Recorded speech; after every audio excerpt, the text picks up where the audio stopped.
लड़का बचपन से ही घमंडी और बदतमीज था और उसे पढ़ाई से नफरत थी। अपनी माँ को चिढ़ाने के लिए वह जानबूझकर कूड़ेदान में कूदकर बोतलें इकट्ठा करता था। उसके इस व्यवहार से अमीर महिला बहुत परेशान हो चुकी थी। तभी एक लड़की अचानक आई, उसने उसके हाथ से बोतल छीन ली और एक चोर पर फेंक दी। लड़का यह देखकर हैरान रह गया। चोर गुस्से में आकर लड़ने के लिए उठा, लेकिन लड़की बिल्कुल शांत रही और उसने आसानी से उसे काबू में कर लिया। यह देखकर अमीर महिला बहुत प्रभावित हुई और उसे लगा कि यह लड़की उसके बेटे को सुधार सकती है। वह आगे बढ़ी और अपने बॉडीगार्ड से चोर को पकड़वा दिया। तभी लड़की की दादी भी वहाँ आ गयी। पता चला कि चोर ने उनके पैसे चुरा लिए थे। बातचीत से महिला को पता चला कि दादी बीमार है और उनके इलाज के लिए बहुत पैसे चाहिए। लड़की का परिवार बहुत गरीब था। यह देखकर महिला उनके पीछे अस्पताल तक गई। अस्पताल में डॉक्टर ने बताया कि ऑपरेशन के लिए $2 लाख लगेंगे। यह सुनकर दादी ने तुरंत इलाज छोड़कर घर जाने का फैसला कर लिया। लड़की ने उन्हें रोका और कहा कि वह किसी तरह पैसे का इंतजाम करेगी। तभी अमीर महिला अंदर आई। उसने कहा कि वह ऑपरेशन का खर्च उठाएगी, लेकिन एक शर्त पर लड़की को उसके बेटे को पढ़ाना होगा। दादी के लिए लड़की मान गई। कुछ ही समय बाद लड़की उस अमीर महिला के घर पहुंची। उसने देखा कि लड़का मेज पर खड़ा होकर किताबें फाड़ रहा है। उसे सुधारने के लिए उसने नौकर से झाड़न मंगवाई और लड़के से कहा कि अब वह उसकी टीचर है, लेकिन लड़का उसकी बात नहीं मान रहा था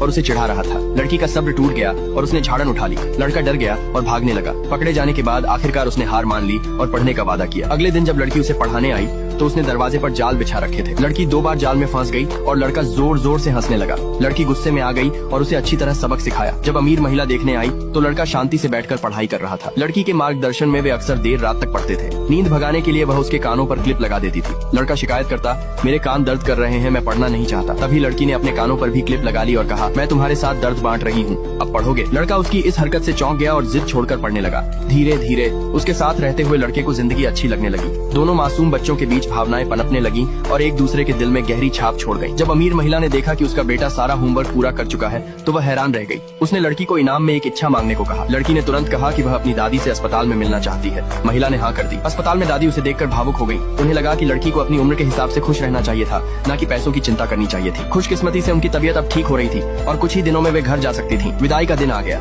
लड़की ने लड़के और उसकी माँ से अलविदा कहा। उसका काम पूरा हो चुका था। अमीर महिला उसे जाने नहीं देना चाहती थी और बोली कि वह उसके बेटे के स्कूल में एडमिशन ले ले, लेकिन लड़की ने मना कर दिया क्योंकि उसकी दादी घर पर उसका इंतजार कर रही थी। उस दिन पहली बार उस बिगड़े हुए लड़के की आंखों में आंसू थे। वह चुपचाप खड़ा रहा और देखता रहा जब तक कि लड़की की गाड़ी दूर कहीं ओझल नहीं हो गई। उसने मन ही मन कसम खाई कि एक दिन वह उसे जरूर ढूंढेगा।